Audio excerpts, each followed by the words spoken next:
میں نے تو یعنی اپنی بچپن کی لائف سے آج کے دن تک جتنا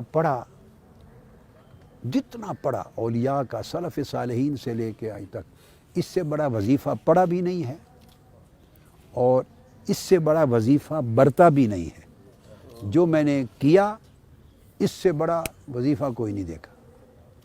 آخری بات بتاتے ہیں، میرے پاس ایک بار علماء کرام کا ایک وفد آیا، یہ بات ہے 80s کے زمانے کی، کیا یعنی 85 86 87 کا کوئی زمانہ ہوگا۔ وہ آئے علماء، ان میں سے ایک کا تو نام بھی مجھے یاد ہے ابھی تک، وہ زندہ بھی ہیں، پیر ہیں اب، وہ اس وقت عالم دین تھے، پھر خلافت لے لی تھی کسی جگہ سے، پھر وہ خود پیر بھی ہو گئے، تو خطاب بھی کرتے ہوں گے۔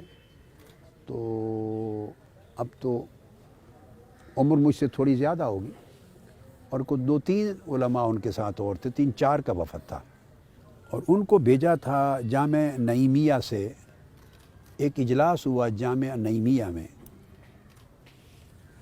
مفتی محمد حسین نعیمی صاحب تھے اس اجلاس میں، مفتی عبدالقیوم ہزاروی صاحب تھے، اور اس طرح باقی اس زمانے کے جو جید علماء اور جو مہتمم تھے، مدارس کے سربراہان، اور کافی سارے ایک کمرے میں بیٹھے۔ اتفاقاً وہاں مجھے ڈسکس کرنا شروع کر دیا انہوں نے۔ جب ڈسکس کیا، اور وہ ڈسکشن یہ تھی ان کی، یہ جو وہ علماء کے وفد نے مجھے آ کے بتایا، جن کے وہ سربراہ، جن کا نام بھی مجھے یاد ہے اور وہ زندہ ہیں، آپ میں لوں گا تو آپ سب کو پتہ ہے، ان کا نام کا پتہ ہوگا، معروف نام ہے۔ ان علماء کو یہ معلوم تھا کہ یہ میرے بہت قریب ہیں، میرے زمانہ طالب علمی سے وہ عالم دین میرے بہت قریب تھے، بعد میں پیر طریقت ہو گئے جی۔ تو جب میں پنجاب یونیورسٹی میں ماسٹرز کرتا تھا، لاء کرتا تھا، تو تب بھی میرے پاس وہ کثرت سے آتے اور میرے خطابات پہ بھی مجھے لے جاتے تھے، خطاب کروانا جلسے۔ وہ 70s کے زمانے کا قرب تھا، ان کو معلوم تھا۔ انہوں نے کہا آپ جائیں اور ایک وفد لے جائیں اور مجھ سے پوچھیں۔ انہوں نے اس بات پہ اجماع کیا، تمام علماء جو اکابر بزرگ تھے، کہ میرے پاس ڈیفینیٹلی اسم اعظم ہے، اس پر انہیں کوئی شک نہیں تھا، کسی ایک کا بھی اختلاف رائے۔ وہ کہتے تھے کہ ہم جلسے کر کر کے مر جاتے ہیں تو بندے 100 نہیں جمع ہوتے، 150 نہیں آتے، اور آتا ہے تو بیٹھتا ہی کوئی نہیں ہمارے جلسوں خطاب کے دوران ہی اٹھ کے چلے جاتے ہیں، اور یہ ہزارہ لوگ جہاں چلے جائیں آ جاتے ہیں، اور ساری رات بیٹھائے رکھیں، اٹھ کے جاتا ہی کوئی نہیں۔ یہ ان کے پاس تسخیر قلوب کا کوئی اسم اعظم کا وظیفہ ہے، جس سے لوگوں کے دلوں کو مسخر کر کے اپنے پاس جمع لیتے ہیں، تو لوگ ہٹتے نہیں۔ انہوں نے کہا یہ تو امر طے ہے، مگر جا کے پوچھیں کہ وہ تسخیر قلوب کا جو اسم اعظم ہے وہ ہے کیا ان کے پاس وظیفہ۔